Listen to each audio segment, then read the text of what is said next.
हमारे अग्रज और मैं उनका प्रशिक्षु भी रहा आदरणीय पूर्व सांसद आदरणीय रामकृष्ण यादव जी के चौथी पुण्यतिथि के अवसर पर यहाँ पर उपस्थित हमारे विद्वतजन पितातुल बुजुर्गों, हमारे माताएं बहनें, हमारे नौजवान साथियों और हमारे साथ चल के आए भाई रिहाई मंच के राजीव यादव जी, माननीय सांसद जी के सुपुत्र आदरणीय मनोज यादव, आदरणीय अजय यादव जी और हमारे भाई आरपी गौतम जी, आदरणीय संतोष धरकार जी, उपस्थित मंचस्थ हमारे सम्मानित नेतागण, सम्मानित मित्रों, मेरा गहन कार्य क्षेत्र तो बुंदेलखंड रहा है और मैं ज्यादा उधरी सक्रिय रहता हूँ, पर वहां से 300-350 किलोमीटर दूर आदरणीय रामकृष्ण यादव जी की जो विचार है, तर्पण है, गरीबों के लिए उनका जो संघर्ष है, मुझे जब राजीव यादव जी ने याद दिलाया तो वो प्रेरणा यहाँ तक खींच लाई है। मैं 17 साल की उम्र से मानवर काशीराम जी का प्रशिक्षु रहा। 1983-84 में पॉलिटेक्निक में लखनऊ में पढ़ रहा था और एक बहुत ही मैं मजदूर, और शायद आप परिचित होंगे, बंधुआ मजदूर, अंग्रेजी में बाउंडेड लेबर कहते हैं, तो उसका बेटा हूँ। उस घर में पैदा हुआ और समानता के आंदोलन में, स्वाभिमान के आंदोलन में दलित, पिछड़े, आदिवासी, इस देश के मूल निवासी वो एकजुट हो और अपने शोषण के खिलाफ उठ खड़े हो। तो इस काम में मैं मानवर काशीराम जी की उंगली पकड़ के चलना सीखा। दिसंबर 1989 में दिल्ली में मेरी पहली बार आदरणीय सांसद जी से भेंट हुई। 21 दिसंबर 89 को मानवर काशीराम जी ने ऑल इंडिया काडर की एक कॉन्फ्रेंस रखी, एमपी कैंटीन, नॉर्थ एवेन्यू, नई दिल्ली। तो वहीं पर हमारे 3 सांसद जीते, जिसमें प्रथम सांसद माननीय रामकृष्ण यादव जी थे। उन्होंने डिसाइड किया कि ये जनता दल जिसकी सरकार बन चुकी है, तो उसका चुनावी घोषणा पत्र मेरे हाथ में है। इस चुनावी घोषणा पत्र के पहले पन्ने में ही लिखा गया है कि अगर हमारी सरकार बनेगी तो हम मंडल कमीशन रिपोर्ट को तुरंत लागू करेंगे। सरकार बने हुए 1 महीना हो चुके हैं और अभी तक मंडल कमीशन रिपोर्ट पर कोई चर्चा भी नहीं हो रही है। उसका कोई नोटिस भी सरकार ने नहीं लिया है। इसलिए हम संसद का सत्र शुरू होने जा रहा है 26 दिसंबर 1989 से।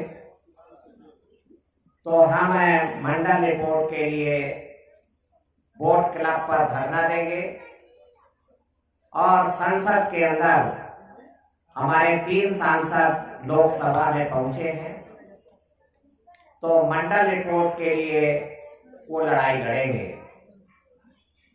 तो बोट क्लब पर मानवर काशीराम जी की अगुवाई में प्रतीकात्मक लगभग 10,000 लोगों ने धरना दिया 5 दिन तक, और लोकसभा के अंदर मंडल रिपोर्ट के लिए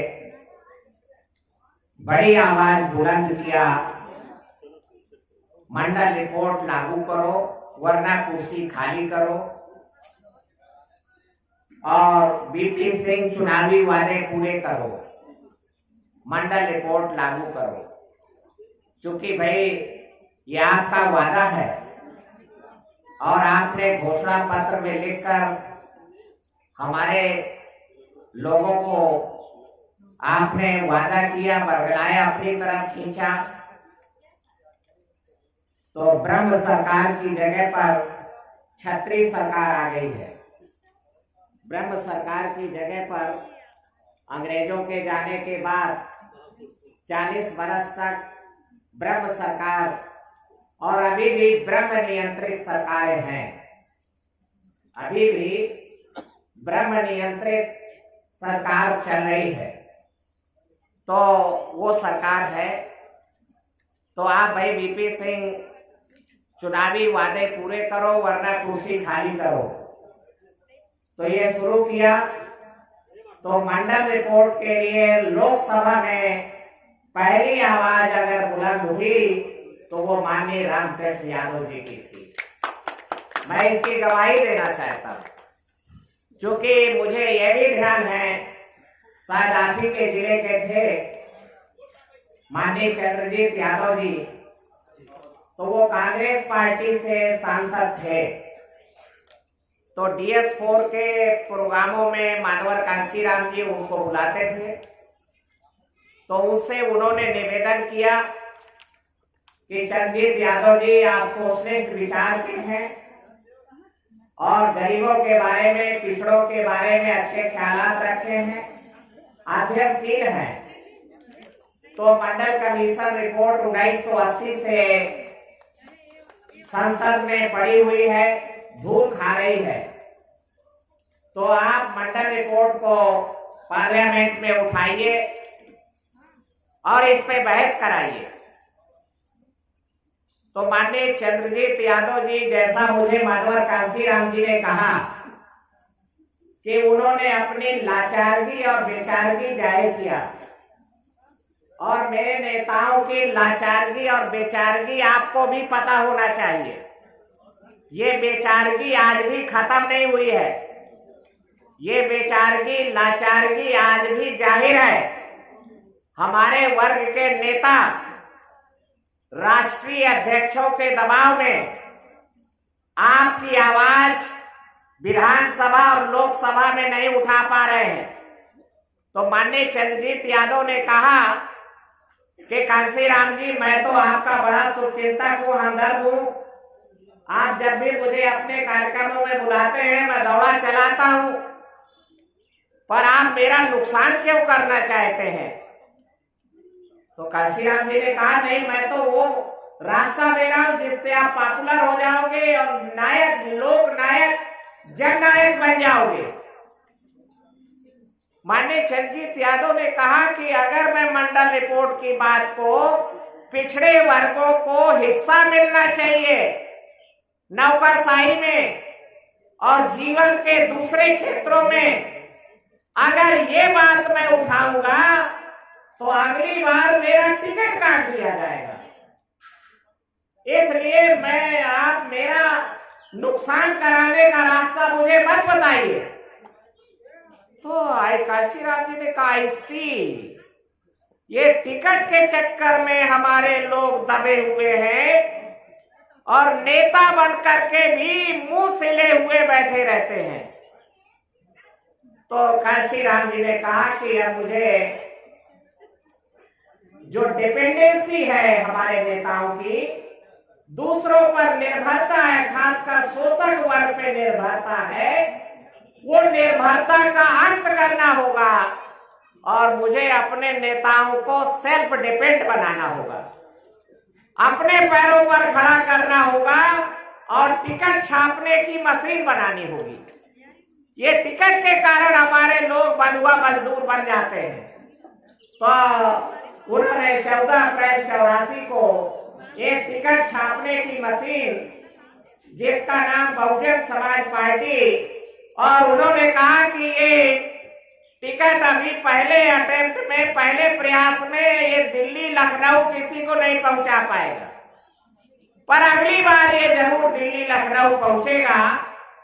ये अभी प्लेटफार्म टिकट है और ये गरीब से गरीब आदमी को मिलेगा, किसी को पैसा नहीं लगेगा। मैं समझता हूँ कि हमारी जो आजमगढ़ की बांसेर यूनिट थी, DS4 की यूनिट थी, और मुझे ये ध्यान है कि 28 सितंबर 1986 को बड़ी विकराल रैली आजमगढ़ में हुई, जिसमें मानवर कांसीराम जी चीफ गेस्ट थे। आरक्षण समर्थक मंडल कमीशन रिपोर्ट के समर्थन में, जिसमें 1 लाख से ऊपर आदमी आजमगढ़ में इकट्ठा हुआ और 52,000 थैली मानवर कांसीराम जी को भेंट की गई, 52% पिछड़े वर्गों की तरफ से। और ये आंदोलन पूरे देश में मानवर कांसीराम जी ने फैलाया। तो वो 1986 में जो विचार मंडल कमीशन रिपोर्ट के लिए लड़ाई, प्रखर लड़ाई जो लड़ी गई, तो वो माननीय रामकृष्ण यादव जी, जो आजमगढ़ के सीनियर लॉयर थे, विद्वान अधिवक्ता थे, और जैसा कि कई वक्ताओं ने बताया और मैंने उनसे मिलकर के अनुभूत किया, 163 नंबर नॉर्थ एवेन्यू दिल्ली के जिस फ्लैट में रहते थे, तो मैं फतेहाल बुंदेलखंड से कभी जाता था तो वहीं शरण लेता था और नहाने धोने का वहां हमारा इंतजाम होता था और उनसे बैठ करके बड़ी प्रेरणा मिलती थी। तो मान्यवर सांसद जी भी प्रभावित हुए होंगे और उन्होंने कदाचित 87-88 में ही बहुजन समाज पार्टी ज्वाइन किया, मंडल रिपोर्ट के समर्थन के कारण। अगर मंडल रिपोर्ट के समर्थन में इतनी व्यापक लड़ाई नहीं छेड़ी गई होती तो शायद वो और एक संजीदगी से निर्धनों को कैसे विधानसभा लोकसभा में भेजा जाए। पीछे काफी विद्वान लोग बैठे हैं। इस मौके पर मैं आपसे एक सवाल करना चाहता हूं कि धनवानों के धन का सहारा लेकर, धनवानों के धन का सहारा लेकर, धन के बल पर धनवानों को जिताकर जो हुकूमत बनेगी वो धनवानों के काम आएगी या निर्धन के काम आएगी? पीछे से आवाज आई धनवानों के काम आएगी। आपका क्या कहना है, किसके काम आएगी? मैं फिर दोबारा सवाल करता हूं, धनवानों के धन का सहारा लेकर धन के बल पर धनवानों को जिताकर जो हुकूमत बनेगी वो धनवानों के काम आएगी या निर्धन के काम आएगी? धनवानों के काम आएगी। और आपकी मन की पुकार क्या है? आपके मन की पुकार है, आपका वादा है कि निर्धन का कल्याण करेंगे। तो फिर आप निर्धन के कल्याण वाला रास्ता तो नहीं बना रहे। पुकार पुकार भर है, रास्ता तो आप धनवानों के कल्याण का बना रहे हैं। जो रास्ते पर आप चल रहे हैं, आज प्रधानी का चुनाव भी 10 लाख रुपए से नीचे का नहीं हो रहा है, ज्यादा हो रहा है। 25 लाख तक का तो 50 लाख का प्रधानी का चुनाव। तो भाई निर्धन का कल्याण कैसे होगा? निर्धन का कल्याण जानबूझ करके भारत के लोकतंत्र को निर्धनों से दूर बनाया गया है। और मेरे नौजवान साथियों, गरीबों के बारे में सोचने वाले लोगों, मैं आपसे कहना चाहता हूं, जरा ठहरो और ठहर करके सोच विचार करो कि आप किस तरीके का लोकतंत्र भारत में चला रहे हैं। धनवानों का लोकतंत्र भारत में फलीभूत हो रहा है, वो माननीय रामकृष्ण यादव को पसंद नहीं था। इसलिए कांसी राम ने एक नया रास्ता चुना, नया रास्ता बनाया कि निर्धनों के छोटे छोटे साधन का सहारा लेकर, निर्धनों के छोटे छोटे साधन का सहारा लेकर धनवानों को जंगे मैदान में परास्त करके निर्धनों के बल पर जो हुकूमत बनेगी अनिवार्य रूप से वो निर्धनों के ही काम आएगी, निर्धनों के साधन के बल पर। निर्धनों का साधन क्या है? उन्होंने कहा, हमने कहा आप क्या उल्लू बना रहे हैं हमें? निर्धनों के पास तो साधन नहीं है। उन्होंने कहा पैर तो हैं, का पैर से कहीं राजपाट होगा? वो पैदल चल दिए, एक दिन में 35-35, 40-40 किलोमीटर इलाहाबाद की धरती में पदयात्राएं हुई। फिर उन्होंने कहा एक साधन और है, दो पैर लगते हैं, बिना डीजल पेट्रोल के गाड़ी चलती है, वो उसका नाम साइकिल है। हम लोग मजाक उड़ाए कि यारे साइकिल से कहीं राजपाट। वो 40 दिन में 4200 किलोमीटर साइकिल पर कांसीराम चल करके उत्तर भारत में नौजवानों के सामने मिसाल पेश किया, तरंग और स्फूर्ति उमंग पैदा किया, भुजाएं फड़कने लगी। फिर उन्होंने कहा कि निर्धनों के पास एक और साधन है, तुम्हारे दुश्मन के पास 15% हाथ हैं और तुम्हारे पास 85% हाथ हैं, तो हमका हाथों से क्या हाथापाई कराना है? कहा नहीं, हाथापाई नहीं कराना है, हाथ से वॉल राइटिंग हो जाती है, हाथ से दीवार में साइकिल बन जाती है, हाथी बन जाता है, हाथ से दीवार में लिख जाता है, वोट हमारा राज तुम्हारा नहीं चलेगा, नहीं चलेगा, 85 पर 15 का राज नहीं चलेगा, नहीं चलेगा। हाथ से साइकिल बन जाती है, हाथ से हाथी बन जाता है, जो बनाना चाहो बना सकते हो। वॉल राइटिंग का सहारा दिया, 3 तरीके बताए। चौथा उन्होंने कहा कि तुम्हारे पास मुंह ज्यादा है, तुम्हारे दुश्मन के पास मुंह कम है, 15% मुंह है, माउथ।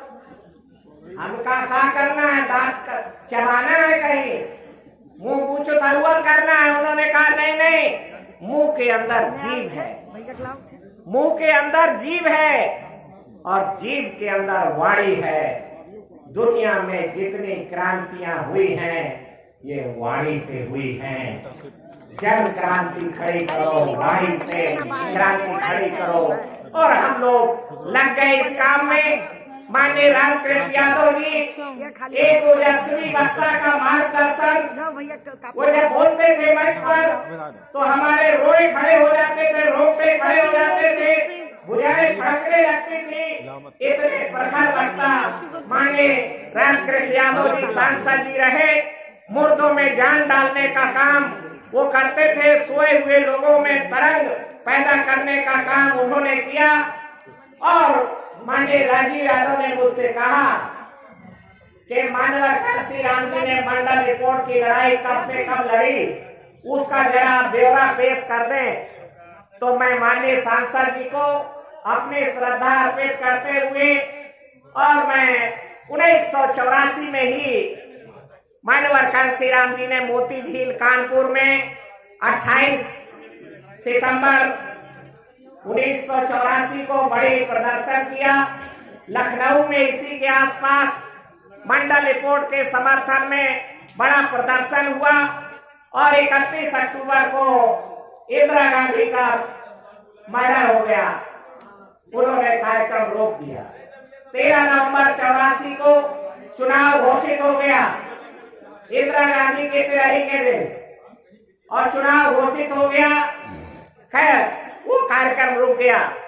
फिर मार्च 85 में, दिसंबर 84 में लोकसभा के चुनाव, मार्च 85 में विधानसभा के चुनाव आ गए और जैसे उस चुनाव से फारिग हुए, पिछड़े वर्गों के लिए लड़ने वाली पार्टी बहुजन समाज पार्टी ने अच्छा प्रदर्शन किया और उस चुनाव से फारिग होकर जुलाई 1985 में ही उन्होंने वोट क्लब पर धरना दिया कि मंडल रिपोर्ट लागू करो वरना कुर्सी खाली करो।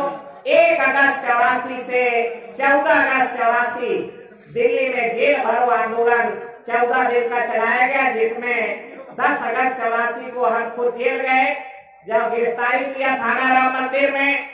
मंडल रिपोर्ट के लिए एक व्यापक लड़ाई का उन्होंने कहा कि मंडल रिपोर्ट क्या है, ये बात हमारे पिछड़े वर्ग के भाइयों को ही नहीं पता है। और पिछड़े वर्गों के जो गुरु बाबा हैं, शायद गुरु बाबा मतलब समझते होंगे, जो कान फूकते हैं, हमें राम राम सुनाते हैं, तो वो कहते हैं कि ये मंडल रिपोर्ट माने चमारवन का आरक्षण, मंडल रिपोर्ट माने चमारवन का आरक्षण। तो अगर ये लोग मंडल रिपोर्ट की बात कर रहे हैं तो अर्थात चमारों का आरक्षण और बढ़ाने की बात कर रहे हैं, इसका विरोध करना चाहिए। तो अब गुरु बाबा जैसा कहेंगे वैसे होगा, चेला वही चल पड़ेगा।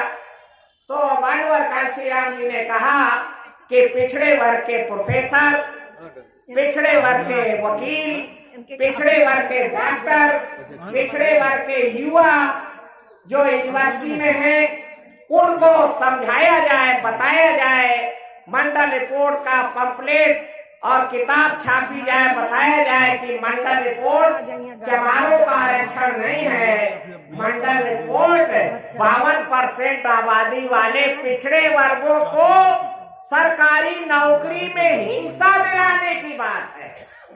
सरकार कि जिस समाज के शासन और प्रशासन में हिस्सेदारी नहीं होती है, वो समाज अपने हितों की सुरक्षा नहीं कर पाता है।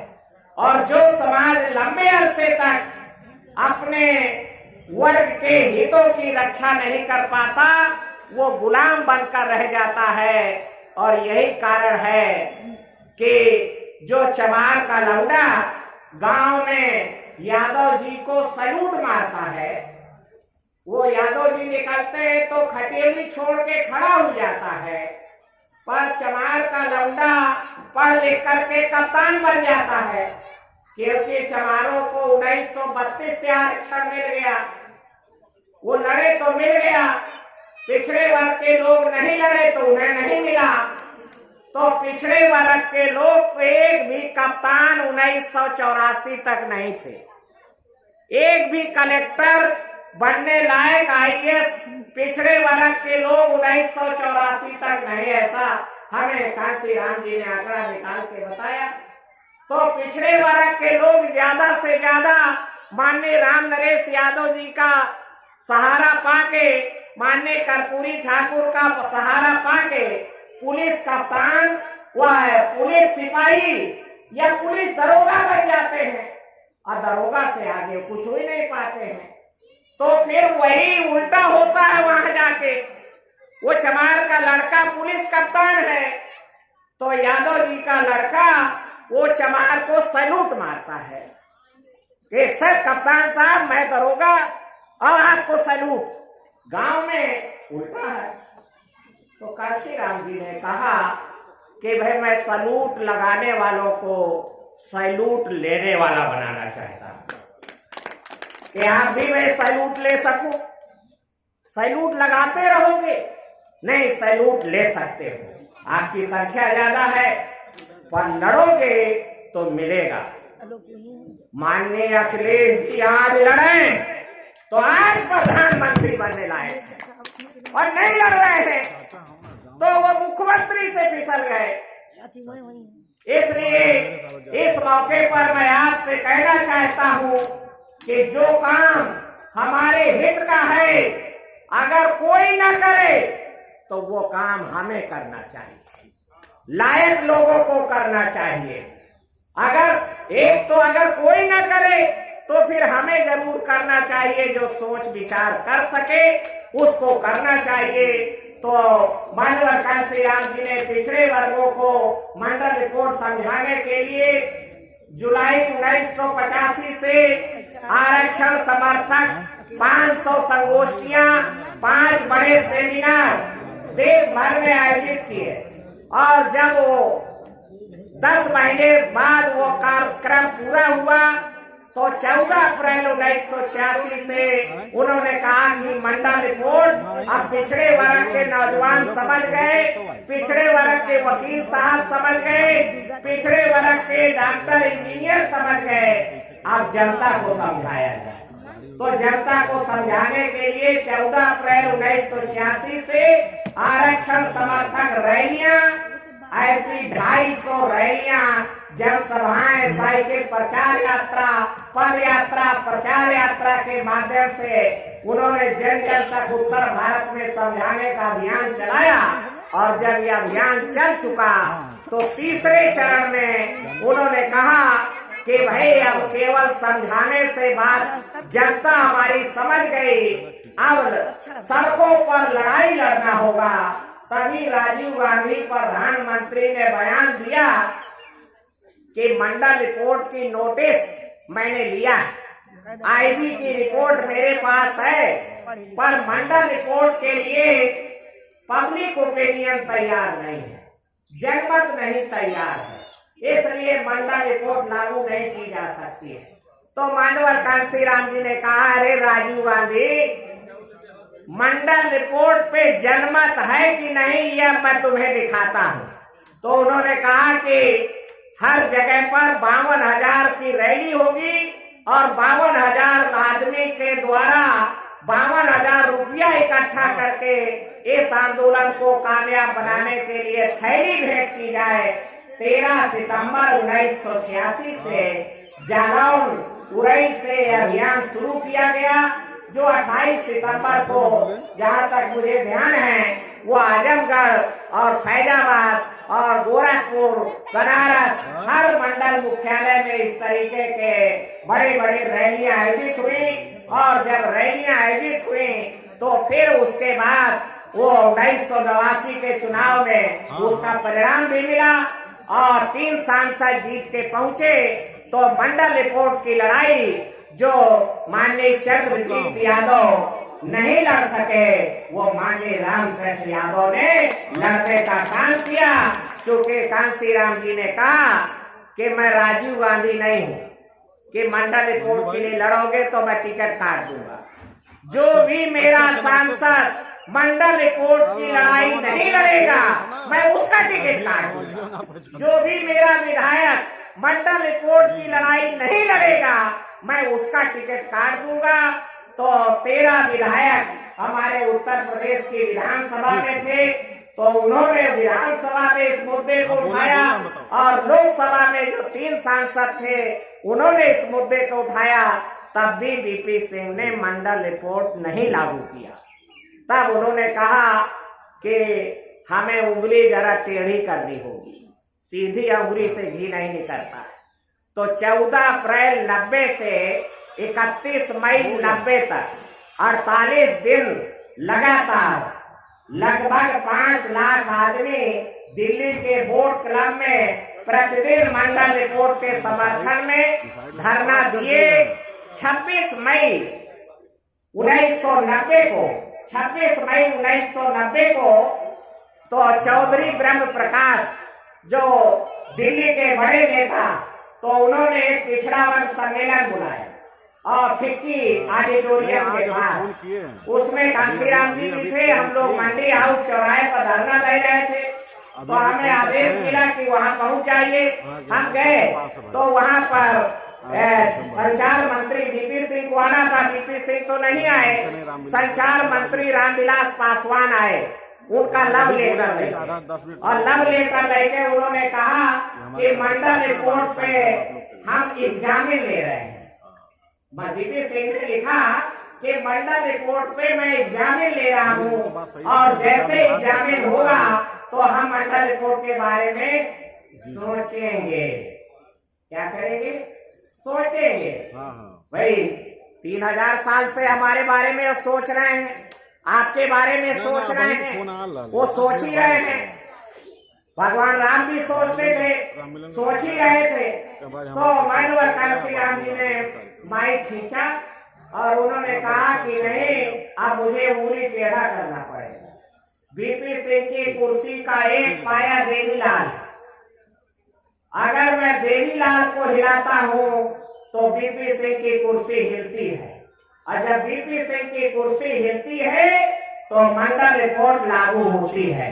तो उन्होंने कहा कि हम अब कुर्सी हिला करके, कुर्सी हिलाने की 3 सांसद की मेरी औकात है, ज्यादा नहीं है, पर देवीलाल से मेरा दोस्ताना है।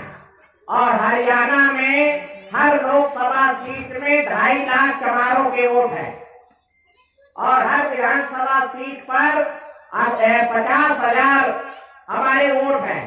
तो अगर देवीलाल कुर्सी हिलाएगा तो हम देवीलाल को आगे का मुख्यमंत्री बनाएंगे। तो 2 अगस्त 90 को उन्होंने ऐलान किया कि अगर बीपी सिंह ने 7-9 अगस्त तक मंडल रिपोर्ट लागू नहीं किया तो सरकार चलता कर देंगे, ताऊ पूरा तोड़ेगा, लाल किले से बोलेगा। तो जब देवीलाल और कांसी राम की संयुक्त रैली वोट क्लब में 9 अगस्त 90 को हुई, उससे पहले ही 7 अगस्त 90 को कुर्सी हिलती देखकर मंडल रिपोर्ट लागू करने की घोषणा हुई। तो मंडल रिपोर्ट की लड़ाई खैरात में नहीं मिली है, मंडल रिपोर्ट के लिए लड़ा गया है। और अम्बेडकर का प्रादुर्भाव दलितों के कारण नहीं है, पिछड़े वर्गों के कारण। अम्बेडकर की उत्पत्ति ज्योतिराव फुले और छत्रपति साहू महाराजा पिछड़े वर्गों, ये दलित नेता नहीं थे, ये चमार नहीं थे। ज्योतिराव फुले और साहू महाराजा कुर्मी थे और ज्योतिराव फुले माली थे, और पेरिया रामास्वामी नायकर गड़रिया। तो इनके संघर्षों के कारण महानायक डॉक्टर भीमराव अंबेडकर पैदा हुआ, जो भारतीय संविधान बनाने का काम किया। पिछड़े वर्गों का मंडल रिपोर्ट बाबू साहब लोगों की कृपा से नहीं मिला है, ये अर्जुन सिंह की कृपा से नहीं मिला है, और ये बीपी सिंह की कृपा से नहीं मिला है, बल्कि आपके सगे छोटे भाई दलितों के संघर्ष के कारण और कांसी राम जी के संघर्ष के कारण मंडल रिपोर्ट लागू हुई है। तारीख सहित मैंने बताने का काम किया। हमने बहुजन संगठक, जो माननीय रामकृष्ण यादव के भाषण जिसमें छप के आते थे, वो सतीश मिश्रा और बहन मायावती ने जला दिया। उसको हमने इकट्ठा किया, इकट्ठा करके किताब के रूप में माननीय AR अकेला, अलीगढ़ सम्यक प्रकाशन, आनंद साहित्य प्रकाशन के द्वारा प्रकाशित कराया। और मानवर कांसी राम जी का पूरा संघर्ष, जो उन्होंने दलित, पिछड़ा, आदिवासी एकता बनाने के लिए लड़ाई लड़ी, और इस पूर्वांचल की धरती में गरीबों के लिए राजभर विधानसभा के दरवाजे बंद थे, नोनिया चौहान विधानसभा के दरवाजे बंद थे, पाल, प्रजापति, निषाद बिंद के लिए विधानसभा के दरवाजे बंद थे, और गरीबों के लिए तो टोटली बंद थे। तो वो गरीबों के लिए दरवाजे खोलने का काम, और गरीब लोग परमानेंट अगली पीढ़ियां भी बनती रहें, निर्धन लोग जीत के आते रहें, वो प्रबंध, वो मैनेजमेंट मानवर कांसी राम जी ने किया, जो वक्त के झंझावत का शिकार होकर के आज वो करोड़ों में टिकट बिक रहा है। आप लोग उसके जानकार हैं। मुझे डर है कि ये टिकट बिकने की बीमारी छुआछूत की बीमारी है, ये हाथी से चलकर कहीं साइकिल में न पहुंच जाए, बड़ा खतरनाक होगा। इसलिए मेरी कामना है कि होशियार रहे, यह साइकिल में न पहुंचेगा। नहीं बड़ा अनर्थ हो जाएगा, बड़ा खतरा हो जाएगा। और मैं फिर कहना चाहता हूं कि धनवानों के धन का सहारा लेकर, धन के बल पर धनवानों को जिताकर जो भी हुकूमत बनेगी वो धनवानों की ही काम आएगी, निर्धनों के काम नहीं आएगी। निर्धनों के छोटे छोटे साधन का सहारा लेकर और धनवानों को जंगे मैदान में परास्त करके निर्धनों के बल पर जो हुकूमत बनेगी वो निर्धनों के ही काम आएगी, धनवानों के काम नहीं आएगी। अडानी अंबानी के पैसा के बल पर जो जीतेगा वो मेरा सगा भाई चाहे ना हो। ये झूठी बात है, साबित हो चुका है कि नरेंद्र मोदी बैकवर्ड नहीं है। नरेंद्र मोदी मोड़ जात का बनिया है, मोड़ जात का बनिया है, पेवर बनिया है। और आज पूरा देश में प्रचार हो गया।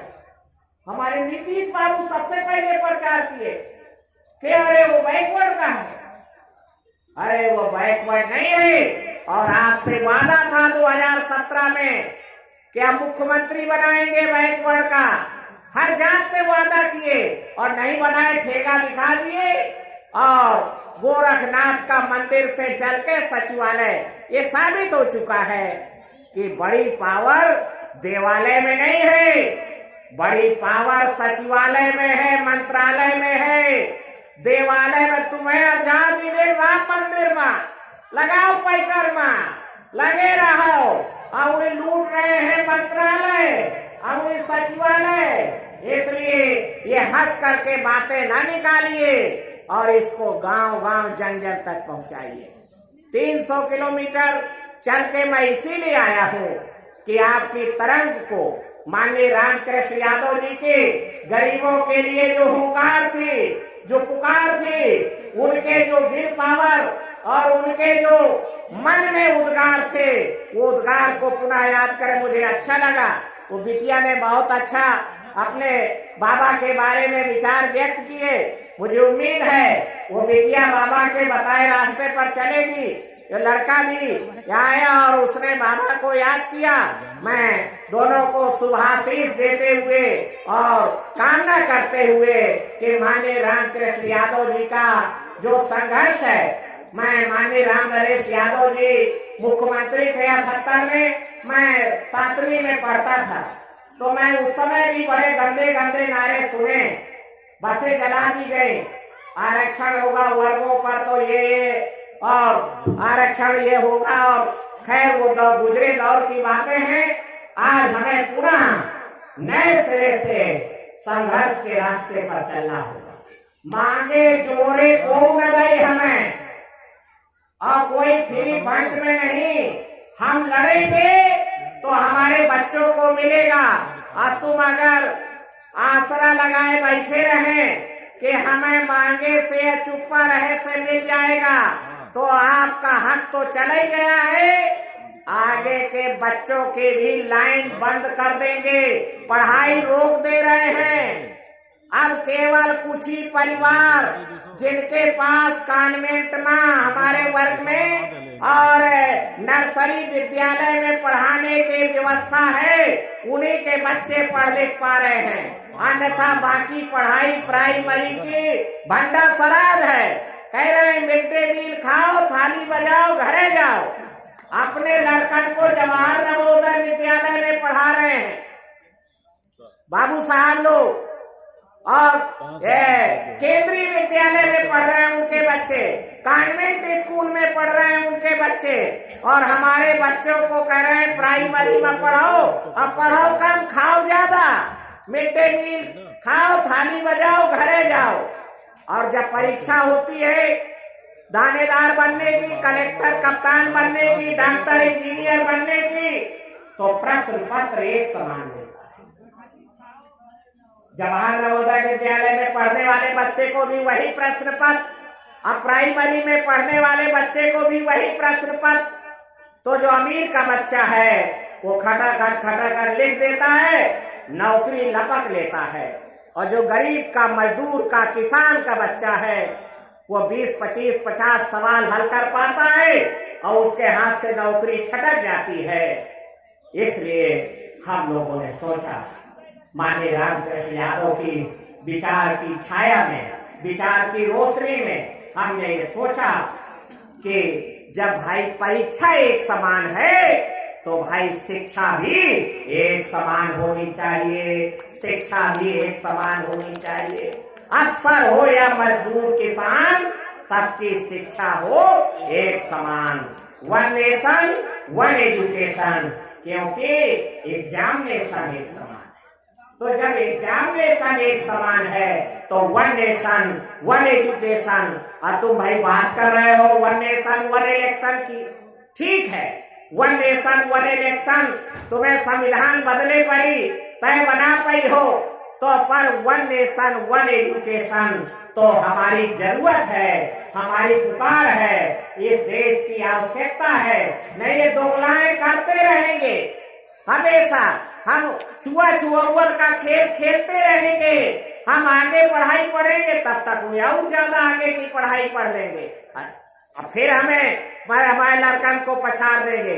इसलिए IQ लेवल जिसको मेधा कहते हैं, वो मेधा हमारे बच्चों में ज्यादा है, पर अवसर फैसिलिटी हमारे बच्चों को जब नहीं मिल पाती है तो हमारे बच्चे पिछड़ जाते हैं। इसलिए जवाहर नवोदय विद्यालय हर जिले में एक होना पर्याप्त नहीं है। हर न्याय पंचायत में 6 गांव के बीच में एक जवाहर नवोदय विद्यालय बनाया जाए और शिक्षा का बजट जो 3% है इसको 25% किया जाए। इसके लिए हम लोग एक व्यापक एजेंडा बनाए हैं, लड़ाई लड़ रहे हैं। आप सबका सहयोग और लड़ा जाएगा, आप सबके मदद से, आप सबके साथ लेके लड़ा जाएगा। यही मैं कहते हुए अपनी बात खत्म करता हूँ। धन्यवाद। जय भीम, जय भारत, जय समाज। बहुत बहुत धन्यवाद आदरणीय मंत्री जी। अभी यहाँ पे बैठे हुए लोग 1 घंटे से एकदम भाव विभोर होकर सुन रहे थे कि जो हमारे नायक हैं उनके इतिहास को आप जीवित रखे हुए हैं। कुछ बातें तो ऐसी थी जो बहुत